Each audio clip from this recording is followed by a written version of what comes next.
Buenas tardes, gracias. Bienvenidos a la Secretaría de Gobernación. Le cedo la palabra al secretario de Gobernación, licenciado Fernando Gómez Montt.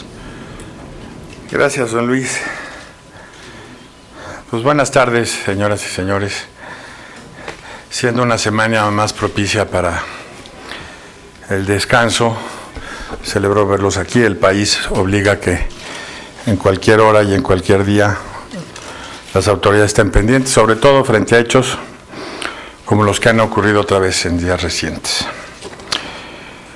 En relación a los hechos del pasado fin de semana ocurridos en el estado de Durango, la Secretaría de Gobernación manifiesta lo siguiente. El gobierno federal se une a la pena que embarga a los familiares y amigos de los 10 niños y jóvenes que tan cobardemente fueron asesinados el fin de semana pasado en el municipio de Pueblo Nuevo, Durango, al mismo tiempo que manifiesta su más enérgico repudio por este brutal acto cometido por delincuentes. Durante las últimas semanas, en diversos puntos del país, han ocurrido lamentables acontecimientos derivados de las violentas expresiones de las diferentes organizaciones criminales que tienen por objeto buscar intimidar a la sociedad mexicana. El gobierno federal comparte el dolor de las familias mexicanas y particularmente condena la violencia contra niños y jóvenes mexicanos, pues ellos son el presente y el futuro de nuestra sociedad. De ellos depende que México salga adelante. De acuerdo a la Procuraduría de Durango, estos son los nombres de esos niños y jóvenes que no solo son cifras, son vidas concretas cegadas por estos cobardes criminales. Erika, de 11 años, Margarita, de 13 años, Iván, de 17 años, y Yolanda, de 19, todos de apellido Ortega Rueda. Juana Francisca Sarabia Mancinas, de 15 años. Yesenia Sarabia Mancinas, de 8 años. Pedro, de 21, y Lázaro, de 19, de apellidos Cabrera Leiva. Carlos Ramírez Leiva, de 15, y Sergio González Leiva, de 16. En la lucha por recuperar la seguridad y hacer valer el Estado de Derecho en el país, es fundamental fortalecer las capacidades estatales y municipales en el ámbito de sus atribuciones y responsabilidades, especialmente la depuración y fortalecimiento de sus instituciones policiales. En este sentido, el gobierno federal reconoce las recientes iniciativas que tienden a buscar que estos fines se logren a la brevedad posible y con la solidez necesaria. Por ello, la propuesta para fortalecer las capacidades de las policías estatales y superar las debilidades y vulnerabilidades de las policías municipales es materia que debe ser estudiada y valorada por el constituyente permanente en un momento en que la voluntad de las autoridades está a prueba.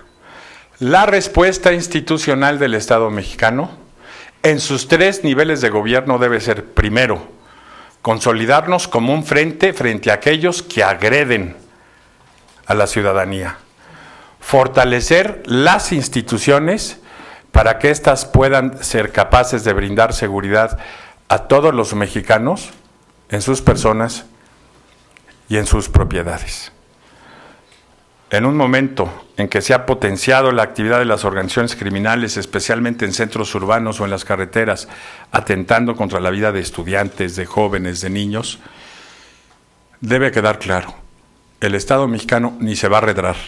Las Fuerzas Armadas tendrán que participar para inhibir estos estados de fuego y de fuerza de las organizaciones criminales en tanto, y debe ser en tanto pronto y bien, las instituciones de seguridad del país fortalecen sus capacidades y sus habilidades para que puedan responder a estos retos. Y tercero, la participación de las Fuerzas Armadas es necesaria para disminuir las capacidades de fuego de estas organizaciones criminales a fin de que estén en aquel nivel que puedan ser enfrentadas por las instituciones de seguridad civil. Siendo una semana delicada, señores, quedo a las órdenes para las preguntas y respuestas. Gracias, secretario. La primera pregunta es de Edith Gómez, W Radio. Buenas tardes, secretario.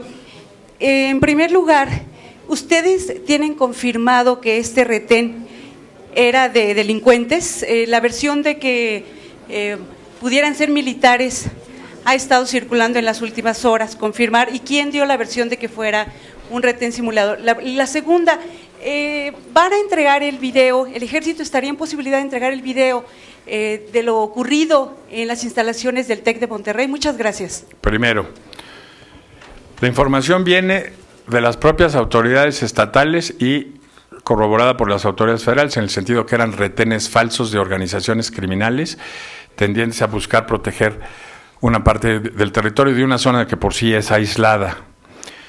No es la primera vez que tenemos este tipo de eventos, sí, lamentablemente es la vez en que sus resultados son más dolorosos por el número de jóvenes y niños muertos. La siguiente versión hay que tener cuidado de dónde sale, porque muchas veces y la pluralidad de fuentes que hoy existe en el mundo y su capacidad de esconder la autoría a través de los medios alternativos de comunicación, yo no tengo reportado que se tenga detectada la fuente, y este tipo de rumores normalmente se escalan y generan desinformaciones. No, absolutamente no hubo participación alguna de elementos militares en ese retén. 2, tengo conocimiento de que las fuerzas militares ya han entregado los videos a la Procuraduría General de la República y que en cualquier momento habrá un ejercicio de comunicación para que se explique la dinámica de los hechos ocurridos en Monterrey en los próximos días. Una vez que se hayan terminado los estudios están pendientes, pero no deberá pasar mucho tiempo antes de que esta comunicación, esta información sea presentada a la opinión pública. Gracias, secretario. La segunda pregunta, Angélica Mercado, de Milenio. Preguntarle si usted se va a trasladar a esta comunidad, toda vez que en otras ocasiones ha viajado a reunirse con los familiares, si se les va a dar el apoyo, toda vez que el alcalde del Salto pedía hace unos minutos que acudieran refuerzos a esta comunidad. Y 2, cuando habla de que el constituyente permanente se haga cargo de la reforma a las instituciones, ¿hay la posibilidad de que el gobierno federal envíe esta iniciativa para conformar un nuevo modelo policial, es darle forma a esta propuesta que trae la CONAGO de dividir a las policías en 32 mandos únicos en los estados? Gracias. Primero, se está valorando la respuesta frente a estos hechos en términos de la participación de las autoridades en ese sentido. Yo estoy en comunicación con el gobierno del estado y estamos estimando que es lo que sea conducente en ese sentido. 2, obviamente que la resolución de la CONAGO, al ser por unanimidad y presentar un punto de reflexión seria y fundamental, está siendo tomado en cuenta. El constituyente permanente, hasta donde yo sé, existen varias iniciativas y se están acabando de depurar las iniciativas, y pronto se tendrá cuenta de que en qué sentido será analizado este esquema y a través de la iniciativa de quién. Hoy por hoy, el gobierno federal reconoce que esta es una reflexión seria, que la participación de las Fuerzas Armadas, como siempre hemos dicho, es temporal y subsidiaria, y que los tiempos, como ya se los he dicho antes, los deben fijar la capacidad de que las instituciones ordinarias de seguridad pública tengan la fortaleza suficiente. Una reflexión en el sentido de que estamos esperando demasiado de las policías municipales que no tienen los recursos y las capacidades para brindar seguridad, nos lleve a reflexionar si la división de esas tareas es la funcional y, en cualquier caso, cómo tenemos que reconcentrar o reasignar recursos y competencias de tal manera que se fortalezca la capacidad del Estado mexicano en su conjunto para reaccionar oportuna y firmemente ante los embates de la delincuencia. Usted habla de posibilidad, las posibilidades están abiertas. Yo no puedo prefigurar desde ahora el camino de quién será la iniciativa. Lo que le digo es que son esquemas que en los últimos meses se han venido discutiendo y reflexionando, que su proceso de legitimación y de discusión cada vez se va concentrando, y que para mí es clarísimo que no se puede discutir con seriedad el rol de las Fuerzas Armadas en seguridad si no discutimos seriamente cómo fortalecer las capacidades ordinarias de las instituciones de seguridad pública antes. En tanto la situación impere como está, obviamente que solo las Fuerzas Armadas tienen la potencia suficiente para parar este tipo de actividades. Gracias, secretario. Tercer pregunta, Krupskaya Alice, de CNN. Gracias, señor secretario.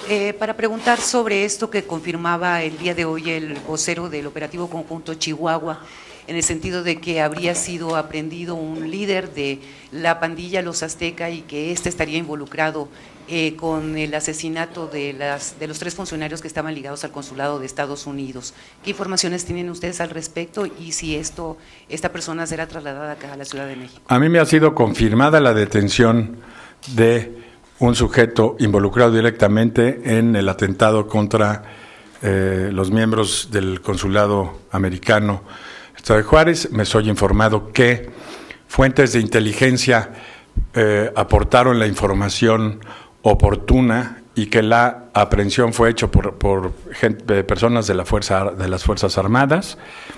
En cuanto a dónde será ubicado y cómo será procesado, no tengo mayor información. Y entiendo que en las próximas horas será presentado ante la opinión pública este detenido. Gracias, secretario.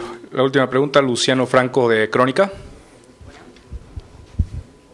Gracias. Buenas tardes, señor secretario. ¿Cómo está, Luciano? Comentaba usted al iniciar esta conferencia que por los momentos que enfrenta la nación obligan a una profunda reflexión. Le pregunto, señor secretario, ¿se tiene identificado, claro, entendiendo la secrecía de las investigaciones, pero se tiene identificado qué grupos pueden estar involucrados en esta matanza de niños y jóvenes? ¿O son más y nuevos grupos los que aparecen en el país todos los días de la delincuencia? 1. 2, señor secretario, la percepción social, se lo pregunto con todo respeto, la percepción social es que esta guerra se está perdiendo, si no es que ya se perdió, señor secretario. ¿Cuál es el punto de vista que tienen ustedes? Y si si México no está atrapado en un laberinto sin salida. A ver, primero, cuando yo digo que es momento de una reflexión, no es ni para acobardarse ni para echarse para atrás, sino de cómo señalar las tareas y cómo fortalecer las habilidades y capacidades para ser más contundente y eficaz en esta lucha. Que quede claro, no es una reflexión que tiende a anular las capacidades del Estado, es una reflexión para ser más fuertes. Si ustedes creen que eventos como los del fin de semana, donde criminales laceran cobardemente a niños y jóvenes inermes, si frente a esos hechos el Estado mexicano se va a echar para atrás, se equivocan. Esas son las cosas que confirman la voluntad del Estado mexicano de perseverar, funcionar mejor, presentar respuestas más firmes, más serias, más profesionales y más estables frente al estado de cosas. Que nadie confunda que si en este momento el Estado mexicano, a través del Constituyente Permanente, viene analizando reformas en materia de seguridad nacional, reformas en materia de justicia militar para las Fuerzas Armadas, sobre todo el delito de traición de las Fuerzas Armadas, que viene incorporando estas nuevas reflexiones en términos de cómo compartir, discutir y rediseñar las tareas de seguridad entre Federación, Estados y municipios, la propia reforma política para fortalecer la legitimidad democrática de los representantes del Estado y buscar acercar más ciudadanía y representación política. Todos estos ejercicios están hechos para tener un Estado más fuerte, más democrático y más apto para librar a México de sus males. Nadie que tenga sentido del honor, de la dignidad y de la función pública puede estar planteando con seriedad una retracción. Se pueden afinar las estrategias del Estado para ser mejores, para al final generar un estado de cosas que recupere la paz y la tranquilidad de los mexicanos. Pero el Estado mexicano no está atrapado porque eso es inconcebible. De su sociedad ha de sacar y debe sacar las fuerzas necesarias para cada vez reaccionar frente a esto de una manera mejor. Cualquier señal en contrario, obviamente obedece a los criterios a los intereses más mezquinos y cobardes en una sociedad. Cuando se habla de una enorme minoría, en el sentido, de una pequeña minoría que atenta contra una gran mayoría, se está hablando que la gran mayoría de los mexicanos exigen y demandan de sus autoridades capacidad y habilidad para procurarle seguridad. Y en esta revisión, en este ejercicio de reinstitucionalización, es donde está la reflexión abierta para funcionar mejor, para ser más fuertes, para ser más ágiles, no para hacer una retirada. Eso es impensable, impensable. Secretario, Anaí Rama de Reuters. No tenemos información que nuevos grupos se estén presentando dentro de las organizaciones criminales. La información que se ha venido hasta donde puede publicarse es que sí está cambiando la lógica de poder y de acción de las organizaciones criminales, uno, frente a los embates de los cuales han sido sujetos, y dos, en lo que parece una lógica interna de confrontación interna entre los que tradicionalmente estaban haciendo las labores de sicariato y sus dirigentes. Hoy por hoy parte de lo que estamos presentando se da en función de las confrontaciones internas entre los sicarios y quienes habían sido sus jefes. Y es una lucha de poder para apropiarse de los recursos con los que cuentan este tipo de organizaciones criminales, cada vez más escasos y lastimados en función de las condiciones en que se está dando la pelea en contra de ellos. Entiendo de la información preliminar que esta es una zona que se han estado peleando el cártel del Sinaloa con alguna otra fuerza por ahí. Entiendo que es el cártel del Sinaloa con, parecer, los Zetas. Sin embargo, lo que sí no tenemos ninguna información es que estén consolidando grupos nuevos, sino que básicamente lo que se está consolidando es una confrontación interna y una hipótesis seria es que los sicarios se están enfrentando frente a sus jefes tradicionales en una lucha por el control de rutas, recursos y fuentes de ingreso, especialmente de los Zetas frente a aquellos que habían sido asociados o habían buscado sus servicios como mercenarios. Muy bien, muchas gracias, secretario. Gracias. Gracias, buenas tardes.